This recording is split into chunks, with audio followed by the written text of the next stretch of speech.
మంత్రుల పనితీరుపై నివేదికలు ఇకపై రహస్యంగా ఉంచాలి అని చెప్పి కలెక్టర్ల సమావేశంలో చంద్రబాబు నాయుడు ఆదేశించినట్టుగా వార్తలు వస్తున్నాయి సార్. దీనికి సంబంధించి ఆంధ్రజ్యోతిలో కూడా ఒక వార్త వచ్చింది, మంత్రుల పనితీరు మార్చుకోవాలి అని చెప్పేసి చంద్రబాబు నాయుడు వాళ్ళకి సూచించినట్టుగా.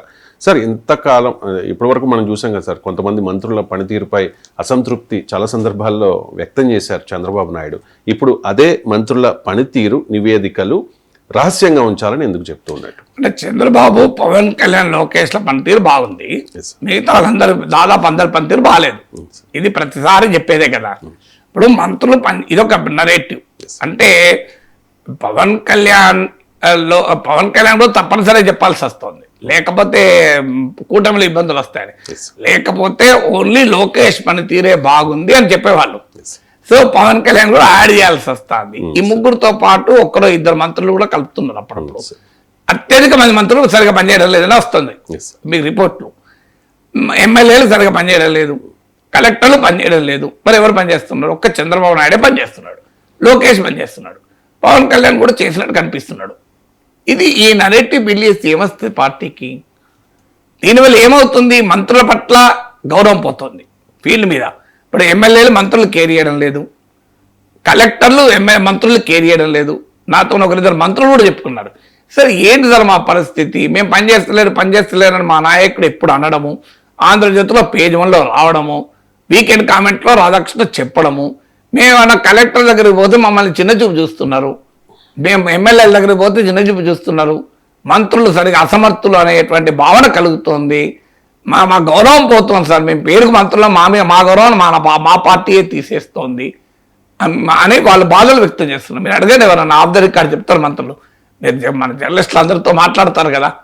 అసలు మంత్రులు పనిచేయడం లేదు, మంత్రుల పనితీరు బాగాలేదని రోజు చెప్తే ఆ మంత్రుల కలెక్టర్లు కూడా విలువిస్తారు? నాకు చెప్పండి, అధికారులు విలువిస్తారా? ఐఏఎస్ ఆఫీసర్లు అది విలువిస్తారు? సెక్రటరియట్లో నీ పని సంఖ్య లేదా మీ సీఎంఏ చెప్తున్నాడు అంటారు. ఓ ప్రిన్సిపల్ తన దగ్గర పనిచేసే ప్రిన్సిపల్ దగ్గర కేర్ చేస్తారా? ఏం మాట్లాడతావా, నీవే మొన్ననే వాయించింది కదా మీ సారు, క్యాబినెట్లో ఉతికి ఆరేసింది కదా అనుకుంటా, లోపలైనా పైకి కాకపోయినా, అవునా కదా? సో మరి ఎందుకు, మరి వ్యూహం ఏంటంటే ఒక్క చంద్రబాబు లోకేష్లే పనిచేస్తున్నారు అనే వ్యూహమా మరి?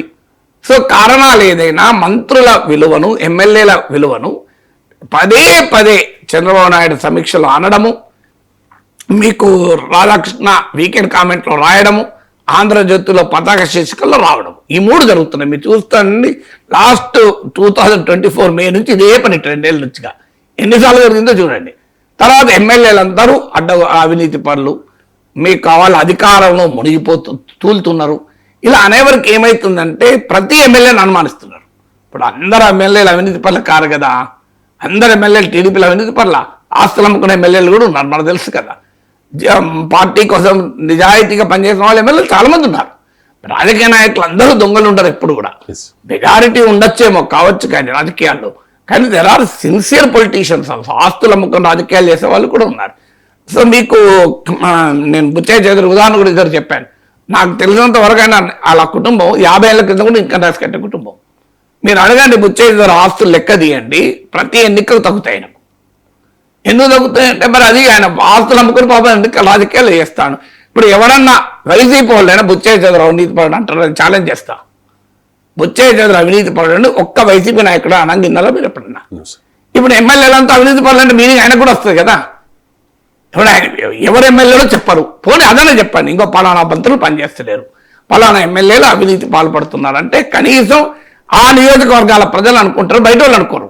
ఇప్పుడు ఏమవుతుందంటే ప్రతి ఎమ్మెల్యేని అనుమానంగానే చూస్తున్నారు ప్రజలు, పార్టీ శ్రేణులు అనుమానంగానే చూస్తున్నాయి.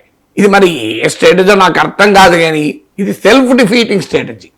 అండ్ ఇది సేమ్ జగన్ ఇదే పని చేశాడు, మీ మీద వ్యతిరేకత నా మీద వ్యతిరేకత లేదు, అందువల్ల మిమ్మల్ని మార్చేస్తా అని ఇటు అటు మార్చారు, అటు ఇటు మార్చారు. ఏం జరిగింది? పెరిగారా, గెలిచారా? 11 మంది గెలిచారు. అంటే అర్థం ఏంటి? అది ఎమ్మెల్యేల మీద వ్యతిరేక కాదు, జగన్ మీద వ్యతిరేకత అర్థమైంది కదా. సో రాజకీయ కేసీఆర్ అదే పని చేశాడు, ఎమ్మెల్యేల పేరు వ్యతిరేకత మార్చాడు, నా మీద అనుకున్నారు అంతా, పబ్లిక్ అంతా నన్నే ముఖ్యమంత్రి అనుకుంటారు, చల్లడు అని చెప్పి అందరినీ పక్క పెట్టేసి సేమ్ ఎమ్మెల్యేకి ఇచ్చాడు. ఏమైంది? కేసీఆర్కి ఓడిపోలేదా? సో ఇది రాజకీయాలు ఇంత స్పష్టంగా గుణపాఠాలు ఉన్నాక కూడా ఇంకా మా వాళ్ళంతా అసమర్థులు, మా వాళ్ళంతా అవినీతి పనులు, మా వాళ్ళంతా సరిగా పనిచేయరు అంటే అది డిమారలైజ్ చేయడం కదా వాళ్ళను. మీరు ఏమన్నా ఉంటే ఇంటర్నల్గా చెప్పుకోవాలి, ఇంకో చూడవే నీ పని విధానం బాగాలేదు, ఇంప్రూవ్ చేసుకో, నీ మీద ఆరోపణలు వచ్చినాయి, ఇది బహిరంగంగా చెప్పుకుంటే సో నీకు ఏముంటుంది? ఆల్రెడీ ఇప్పుడు ఒక ఎమ్మెల్యే ఎంపీ పైన ఆరోపణలు చేస్తే ఇంతవరకు ఏం లేదు. మీకు తిరువురు ఎమ్మెల్యే కులకపూడి ఆరోపణలు చేశారు కదా, కేసు నుంచి ఇంతవరకు ఏం యాక్షన్ జరిగింది అంటే ఆయన ఆరోపణలు నిజమన్నట్టే కదా. జనం ఏమనుకోవాలి? ఇప్పుడు ఆయన మీదన్నా చర్య తీసుకోవాలి, ఈయన మీదన్నా చర్య తీసుకోవాలి. దుబాయ్ నుంచి వచ్చాక నేనే ఆ చర్య తీసుకుంటాను చంద్రబాబు అని చెప్పి ఎన్ని రోజులు అయింది? ఆ డిసిప్లినరీ కమిటీ ముందు వచ్చే రిపోర్ట్ కూడా ఇచ్చారు, అదేమన్నా జరిగిందా? ఇంత ఓపెన్గా జరుగుతున్నాయి కదా ఇవన్నీ పార్టీ ఇమేజ్ దెబ్బతీయవా నీకు? ఇప్పుడు మరి స్థానిక ఎన్నికల్లో ఇంపాక్ట్ ఉంటుంది అని ఇప్పటికైనా మేము సీక్రెట్గా ఉంటామంటే అది పార్టీకి శ్రేయస్కరం. ఇది బహిరంగంగా చెప్పుకోవాల్సిన అంశం కాదు. సో ఎక్కడైనా that's an internal matter. So parliamentary డెమోక్రసీలో కలెక్టివ్ రెస్పాన్సిబిలిటీ ఉంటుంది, సమిష్టి బాధ్యత. మంత్రులందరూ పనిచేయకపోతే నాయకుడు సీఎం పని విధానంపై కూడా రిఫ్లెక్ట్ అవుతుంది. ఇఫ్ యూఆర్ గుడ్ లీడర్ అందరూ పనిచేయాలి. నేను చాలా గొప్ప నాయకుడు, ఎవరు పనిచేస్తాడు అంటే ఎట్లా? నీ టీంలో నా టీంలో ఎవరు పనిచేయడు, అందరు వేస్ట్ ఫెలోస్, కానీ నేను మాత్రం గ్రేట్ లీడర్. అదే సాధ్యం అది? Can it be possible? That leadership క్వాలిటీస్లో మొదటిది ఏంటంటే తన దగ్గర పనిచేసే వాళ్ళందరినీ సమర్థవంతంగా పనిచేయించడమే లీడర్షిప్ కుండా మొదటి క్యారెక్టర్ కదా. సో మరి ఎందుకు ఈ స్ట్రాటజీ ఏంటో ఎవరికి అర్థం కాదు స్ట్రాటజీ.